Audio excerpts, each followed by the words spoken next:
यहाँ बारात में आए कुछ लोग तकरीबन 60 घूमने गए थे, जो फिर कभी नहीं मिले। ना तो उनके निशान थे और ना ही उनका शरीर। उसके बाद फिर कुछ ऐसा हुआ कि यहाँ कोई अगर रात भी गुजारता है तो अगले दिन गायब हो जाता है। उसके अवशेष भी नहीं मिलते यहाँ पर। क्या वाकई में ऐसा है? खजाना, बारात और रात, क्या सच है ये? आज पता चल गया, क्योंकि आपका सच जानना बहुत जरूरी है, जो मैं पूरा किला देखने के बाद ही पता कर सका और इस वीडियो के लास्ट में इन बातों का कंक्लूजन रख सका। तो चलिए शुरू करते हैं गढ़कुंडार किले के चौंका देने वाले इतिहास से, जिस पर आप एक नाम पृथ्वीराज चौहान से शुरुआत पाएंगे। तो दोस्तों, इस वक्त मुझे सामने, जैसे ही आप इसके पास जाते हो, ये किला गायब हो जाता है। गायब होने के पीछे बहुत बड़ा राज है, बहुत बड़ी टेक्निक है। रीजन था कि जब पुराने समय में दुश्मन सेना हमला करने के लिए किसी के भी किले पर जाती थी ना, तो वो दूर से उसे देखकर उसकी सीध में चलती थी। और जब वो सीध में चलती थी, जैसे जैसे आप उसके पास जाओगे, किला आपकी आंखों से ओझल होता चला जाएगा और दुश्मन सेना भटक जाती थी। इसी कारण इसका जो इतिहास है 1500 से 2000 साल पुराना, उस इतिहास में कभी इस किले पर युद्ध नहीं हुआ, लेकिन किसी और अन्य तरीकों से इस किले को जीता गया। चंदेल वंश के राजाओं का सबसे प्रथम यहाँ पर राज था, उसके बाद यहाँ पर खंगार का रहा और फिर बुंदेलवंश का राज शासन, जो अब तक चला आ रहा है। और आज हम इसी किले पे जाने वाले हैं। फाइनली भाई, गढ़कुंडार के किले का रास्ता आ गया है। यहाँ से हम मुड़ेंगे और सामने मध्य प्रदेश के घने जंगलों और पहाड़ियों के बीच स्थित गढ़कुंडल किला सदियों से रहस्य से घिरा हुआ है। कहा जाता है कि रात होते ही इस किले का माहौल पूरी तरह बदल जाता है।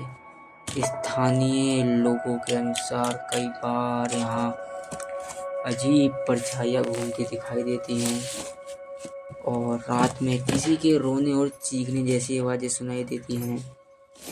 ये कथा है रवि भाई की तरफ से, जिन्होंने हमें बताई है। उन्होंने हमें इंस्टा पे मैसेज करके अपनी कहानी दी हमको। तो चलते हैं इस कथा के बारे में आगे बताते हैं।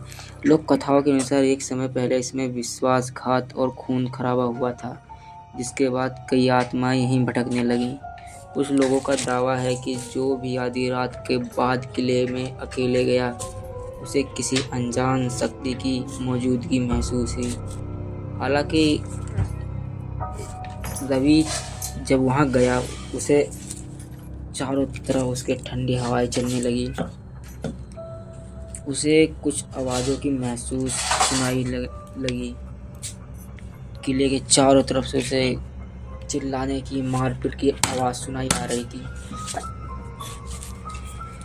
ये सब वो सुनते ही उसके रोंगटे खड़े हो गए, मानो कि उसने कुछ गहरा सदमा की तरह लगा हो।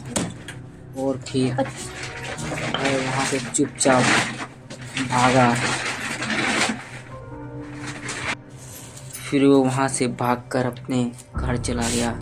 उसने निश्चय किया कि वह दोबारा आएगा अपने दोस्तों के साथ और अपने साथ लाइट लेके आएगा, कैमरे के साथ, उस किले का रहस्य का पर्दाफाश करने के लिए। तो बने रहिए। अगली रात फिर रवि अपने दोस्तों के साथ महल की तरफ दोबारा आया।